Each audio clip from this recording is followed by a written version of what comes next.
So, could the Minister of Finance have done more than that's the 5.7 to 5.9 increase?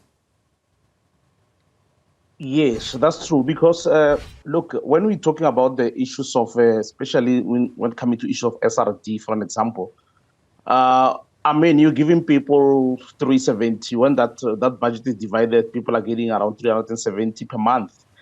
And then what are you going to do with that amount of money? Of course, it was good that they've started, but at the same time, we are saying, but we expected that the minister will do more in terms of increasing that amount of money, at least to a 1,000 to 1,005.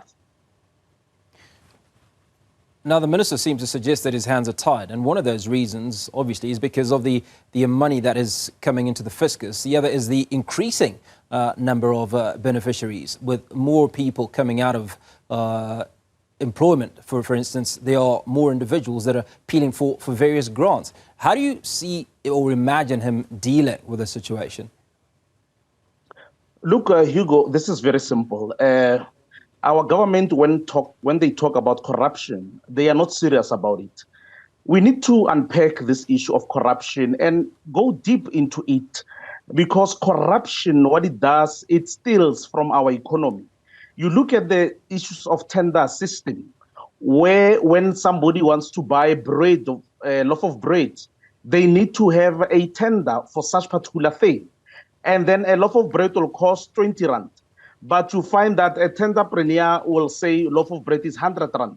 Why are we doing such particular things? The money is there. The problem is that the government is not ready to deal with these issues that are affecting us. Because the issue of tender system, we're not saying scrap it, all of it. But we are saying it must be there for specific things. It must be there for issues where we don't have capacity as the government to do certain things. That's when we can go out and say we want tender people to come in and solve this particular problem. And even when we go out and look for them, we need to look at the people who are qualified to do the job. Now, I can give a simple example. Just go to Northwest Province and just see what is happening. The tender will go out, they'll say we're fixing roads. Every 3 months, the road has been fixed. So that basically tells you that the money that you are spending on these people, it is the money that is stolen from, we say stolen because they don't do the job. Currently, there are companies also in the government. I won't mention the name, but I think it's known to you also.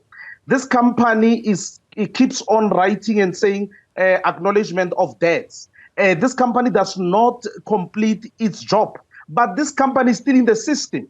So hundreds and hundreds of billions are being stolen from the taxpayers. And once we don't deal decisively with the issues of corruption in this country, we are not going to do anything. And the minister says the hands are tied. But you look at the illicit goods that are in the country. There's underground alcohol mafias, underground cigarette mafias. And those people are not employing people. They are not paying tax. And there are also those people who are avoiding tax also. And then how do we say we don't have the money? The issue here is the lack of the will from the government.